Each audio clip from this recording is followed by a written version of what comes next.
Welcome to Inception UPSC. आज हम बात करेंगे best 5 question of UPSC for polity. चलिए, अब ये पार्ट सेकंड है हमारा। पार्ट फर्स्ट हम ऑलरेडी बना चुके हैं, चाहें तो आप उन्हें पहले देख सकते हैं या किसी को भी पहले देख लीजिए, कोई दिक्कत नहीं है। चलिए शुरू करते हैं। पहला है हमारा question regarding money bill, which of the following is not correct. Not correct देख लेते हैं क्या है options. A bill shall be deem to be money bill if it contain only provision relating to imposition, abolition, remission, alteration or regulation of any taxes. Second है a money bill has provision for custody of consolidated fund of India or contingency fund of India. A money bill is concerned with the appropriation of money out of contingency fund of India. A money bill deal with the regulation of borrowing of money or giving any guarantee of the government of India. चलिए देख लेते हैं क्या है। Article 110 हमारा बात करता है मनी बिल के बारे में, और मनी बिल में क्या क्या होता है। If it state that the bill is deemed to be money bill if it contain only provision. यहाँ पर ओनली वर्ड आया है। यूजुअली क्या होता है कि जब भी हमारा ओनली वर्ड हमारा शब्द आता है तो ये लगभग ऐसा मान के चला जाता है कि 99% ये वाला ऑप्शन गलत होगा, लेकिन 1% नहीं मानते हैं, वो यही है। ओनली वर्ड हमारा कॉन्स्टिट्यूशन कई बार इस्तेमाल किया गया है, कई आर्टिकल्स में इस्तेमाल किया गया है, फंडामेंटल राइट्स में भी इस्तेमाल किया गया है, तो हर बार ओनली वर्ड गलत नहीं होता है, कॉशियस रहना पड़ता है।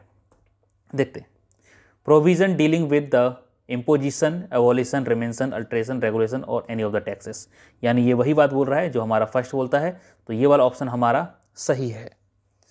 नेक्स्ट क्या बोलता है, regulation of borrowing of money by union government of India, custody of consolidated fund of India और contingency of fund of India, यानी ये consolidated custody of contingency fund of India ये बात कर रहा है, यानी ये वाला ऑप्शन भी हमारा सही हो गया है।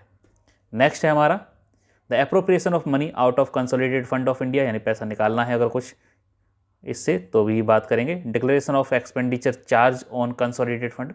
Expenditure charge on consolidated fund का मतलब ये होता है कि सबसे पहले ये वाला खर्चा निकाला जाएगा, उसके बाद जो बचेगा वो रेगुलर खर्चे के लिए निकाला जाएगा। यानी ये वाला खर्चा मतलब जैसे किसी की सैलरी है, सीजीआई की सैलरी है, चीफ जस्टिस ऑफ इंडिया या सुप्रीम कोर्ट के जजेस की सैलरी है, इलेक्शन कमीशन की सैलरी है, प्रेसिडेंट की सैलरी है, ये जो सैलरीज हैं ये सबसे पहले दी जाती हैं। उसके बाद जो पैसा बचेगा उससे बजट बनाया जाएगा और नॉर्मल काम किए जाएंगे।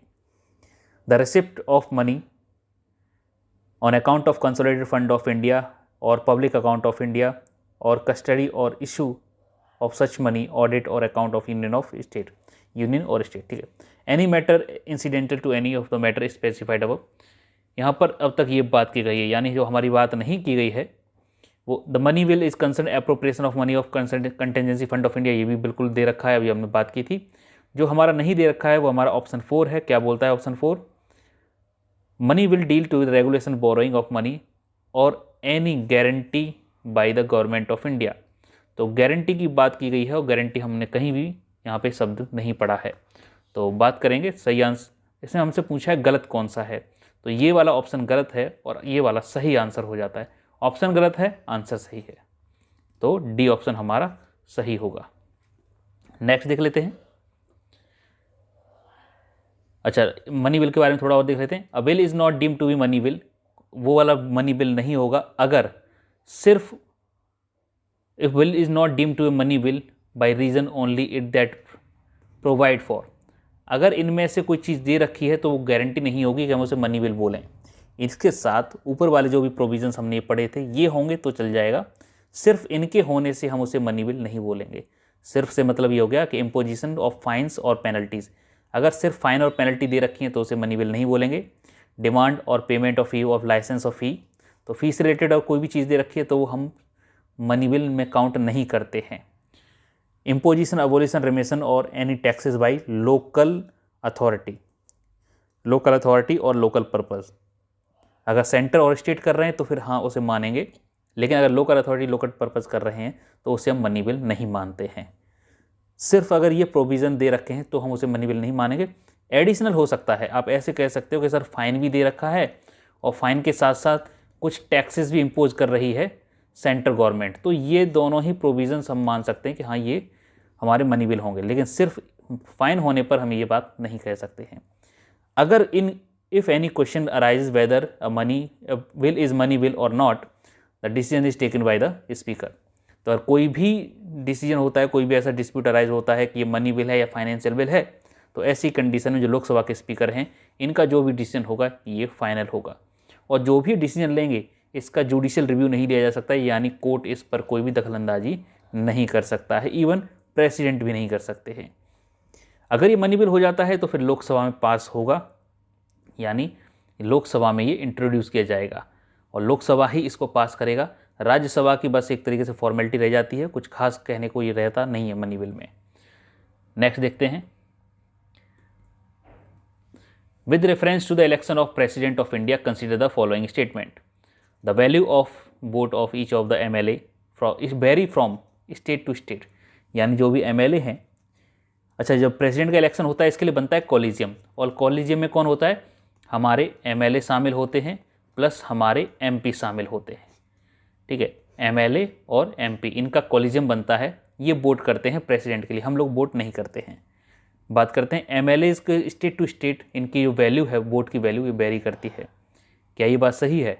सेकंड ऑप्शन है the value of vote of MP of Lok Sabha is more than the value of MP of Rajya Sabha. चलिए देख लेते हैं एक बार। तो जो MP होते हैं ना, जितने भी MP हैं, चाहे वो लोकसभा के हों या राज्यसभा के हों, इन सब को मिला के हम MP बोलते हैं, सभी को MP बोलते हैं। तो MP का जो भी टोटल वोट होगा ये इक्वल रहेगा टोटल वोट ऑफ MLA, यानी जितने भी स्टेट हैं सब स्टेट के अगर हम MLA मिला लें, उनकी जो वोट की वैल्यू आएगी उसे हम बोलेंगे वो होगी हमारी MP के बराबर। अब ये MLA की वैल्यू आती कहाँ से, MLA की वोट की वैल्यू आती कहाँ से?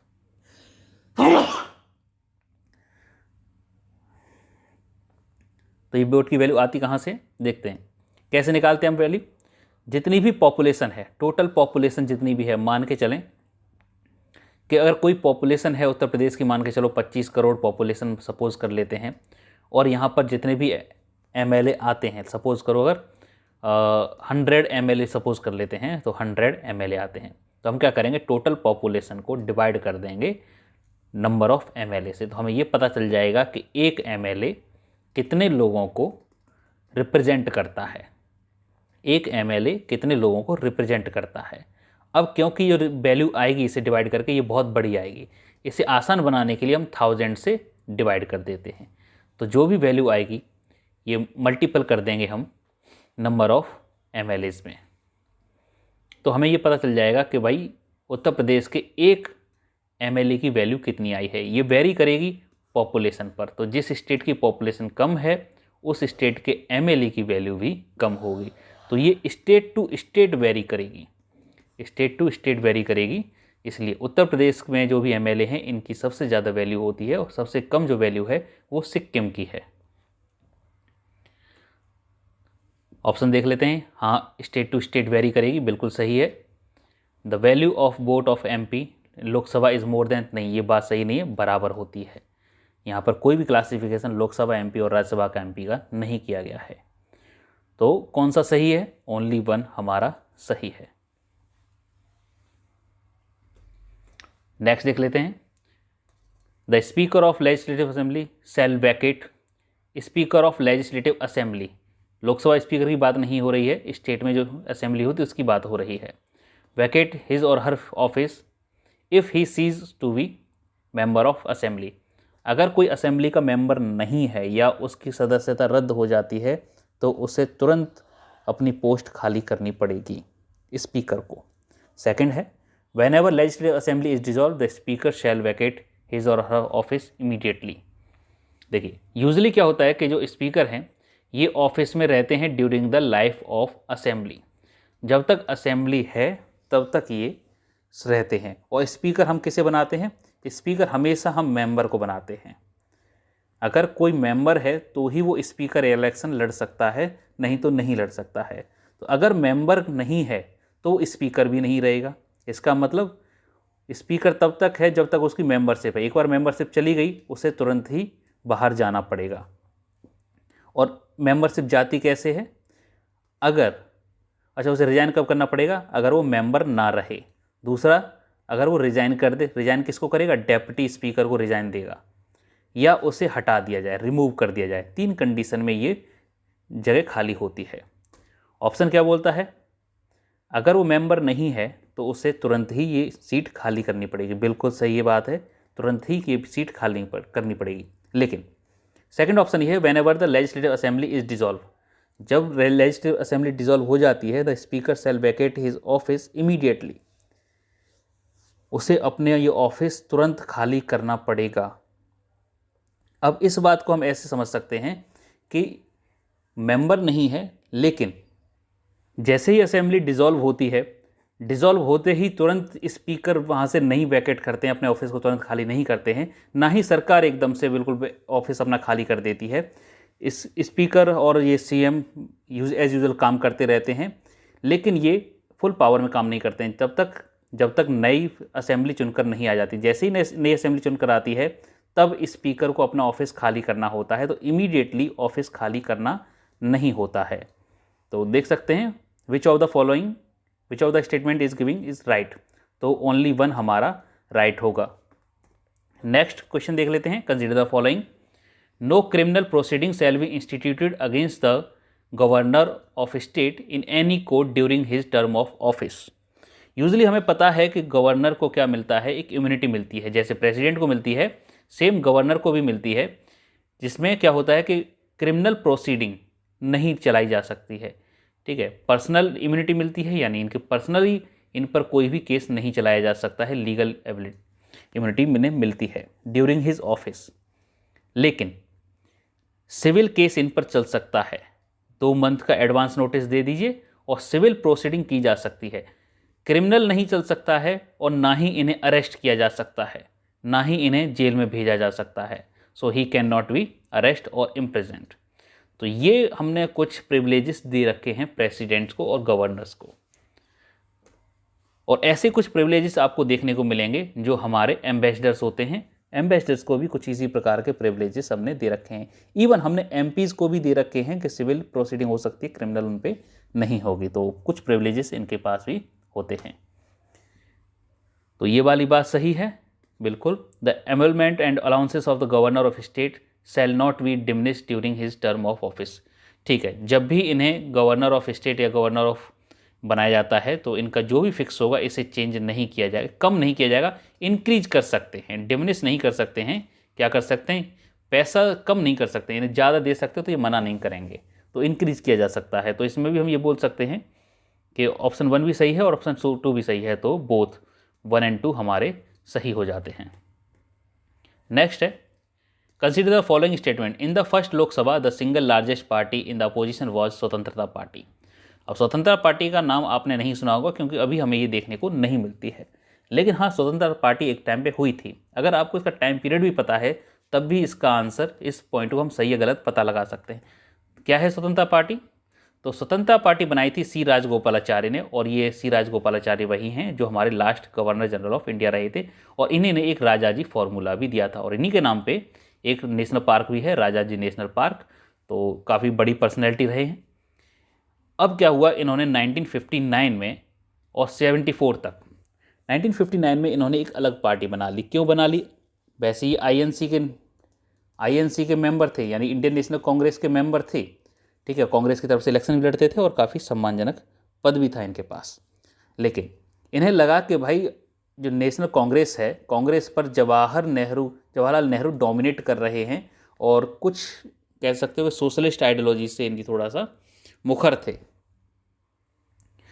तो it had number of distinguished leader, तो इनके पास कई सारे लीडर थे। ये थोड़े से ज़्यादा मुखर होकर बात करते थे। किस मामले में बात करते थे? सोशलिस्टिक प्रिंसिपल और सोशलिस्टिक आउटलुक को थोड़ा सा लेकर ज़्यादा एग्रेसिव हुआ करते थे। खैर, इनकी ज़्यादा चलती नहीं है। 1974 में ये पार्टी ऑफिशियली बंद हो जाती है। सी राजगोपालाचारी बहुत लंबे समय तक नहीं चल पाते हैं। तो स्वतंत्रता पार्टी का हमारा टाइम पीरियड कब शुरू होता है? 1959 में, और हमारा इलेक्शन कब हुआ था? 1951 में। तो पहली बार में तो भाई एग्जिस्ट ही नहीं करती, तो पहले बार में तो इसका होना बनता भी नहीं है। तो हमारे ऑप्शन है, ये कहता है इन द फर्स्ट लोकसभा, तो फर्स्ट लोकसभा में तो मतलब बनता ही नहीं है। तो ये तो हमारा पॉइंट क्या हो गया, कैंसिल हो गया। नेक्स्ट क्वेश्चन है, नेक्स्ट है हमारा point, in the Lok Sabha the leader of opposition was recognise for the first time in 1969 and in the Lok Sabha, if party does not have minimum 75 members, it cannot be recognized as leader of opposition। दोनों point देख लेते हैं। ये तो भाई first Lok Sabha की हमने बात कही थी। फर्स्ट लोकसभा में इंडियन नेशनल कांग्रेस थी 364 सीट्स के साथ। सेकंड नंबर पे थी सीपीआई, कम्युनिस्ट पार्टी। और कम्युनिस्ट पार्टी क्यों थी? क्योंकि उस समय यूएसएसआर का थोड़ा सा दबदबा ज़्यादा था, वहाँ की आइडियोलॉजी थोड़ी ज़्यादा डोमिनेट करती थी, और चाइना में हमने कम्युनिस्ट मूवमेंट भी देखा हुआ था, तो इस वजह से कम्युनिस्ट का उस समय दबदबा था। लीडर ऑफ अपोजिशन की बात करेंगे तो लीडर ऑफ अपोजिशन यानी ये कौन होगा? मेंबर ऑफ लोकसभा होगा, जो कि ऑफिशियली अपोजिशन को लीड करेगा in the lower house Lok Sabha में। ठीक है, अब किसी को भी अगर लोअर ऑफ लोकसभा का लीडर ऑफ अपोजिशन बनना है तो उसकी पार्टी के कम से कम 10% सीट होनी चाहिए। यानी जो लोकसभा की हमारी टोटल स्ट्रेंथ है, अभी ऑफिशियली 543 स्ट्रेंथ है, इसका 10%, यानी 10% मान के चलो तो 55 अगर सीट होंगी तब भी आप लीडर ऑफ अपोजिशन बन जाओगे। तो यहाँ पर जो हमें बात कही गई थी लीडर ऑफ अपोजिशन बनने के लिए 75 मेंबर चाहिए, तो ये वाला ऑप्शन भी गलत हो जाता है। अब देखते हैं कि 1969 तक क्या कोई लीडर ऑफ अपोजिशन नहीं था? देखते हैं। अभी फ़िलहाल देखें तो 2014 के बाद से कोई भी लीडर ऑफ अपोजिशन नहीं है, क्योंकि किसी के भी पास इतने वोट नहीं हुए हैं। ठीक है, और हिस्टोरिकली देखें तो लोकसभा अंटिल 1969 कोई लीडर ऑफ अपोजिशन नहीं था, फॉर्मली रिकॉग्नाइज नहीं किया था, क्योंकि किसी के भी पास इतने वोट नहीं आ पाए थे। कांग्रेस का मुकाबला करना उस समय लगभग नामुमकिन सा माना जाता था। तो यहाँ पर हमारा ये वाला पॉइंट भी सही हो जाता है कि भाई कोई लीडर ऑफ अपोजिशन नहीं था। ठीक है, लीडर ऑफ अपोजिशन नहीं था। तो फर्स्ट पॉइंट गलत है, थर्ड पॉइंट गलत है, ओनली 2 हमारा सही होगा। तो हमारे यहीं तक रहेगी। नेक्स्ट वीडियो में मिलेंगे फिर से 5 क्वेश्चंस के साथ। लाइक कर दीजिए, शेयर कर दीजिए, सब्सक्राइब कर दीजिए। मिलते हैं नेक्स्ट वीडियो में। बहुत बहुत धन्यवाद।